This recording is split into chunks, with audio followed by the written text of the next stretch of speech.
निलेश घायवळ संदर्भात मोठी अपडेट। पुण्यातील गुंड निलेश घायवळला अहिल्यानगरच्या कोतवाली पोलीस ठाण्यातून संशयास्पद पद्धतीने पासपोर्ट मिळालाय। आता हा पासपोर्ट मंजूर करणारा पोलीस निरीक्षक वादाच्या भोवऱ्यात अडकलाय।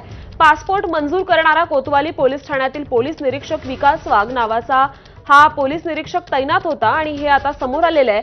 विशेष म्हणजे पोलीस निरीक्षक विकास वाघलाच पुण्यात एका महिलेवर बलात्कार केल्याबद्दल अटक झालेली होती। त्यामुळे घायवळच्या पासपोर्टसाठी काय काय घडलं असावं याची चर्चा आता सुरू झाली आहे। निलेश घायवळने तात्काळ पासपोर्टसाठी अहिल्यानगरच्या कोतवाली पोलीस ठाण्याच्या हद्दीतील गौरी घुमटा नंदी बाजार कोतवाली माळीवाडा रोड 414001 हा पत्ता दिला होता। या पत्त्यावर घायवळ आढळून आला नाही किंवा त्याच्याशी संपर्कही होऊ शकलेला नाहीये असा अहवाल कोतवाली पोलिसांनी त्यावेळी दिला होता, कारण असा कोणता पत्ता अस्तित्वातच नाहीये। मग घायवळचा पासपोर्ट कोणत्या पत्त्यावर आणि कुणाकडे पाठवण्यात आला हा प्रश्न आता उपस्थित होतोय।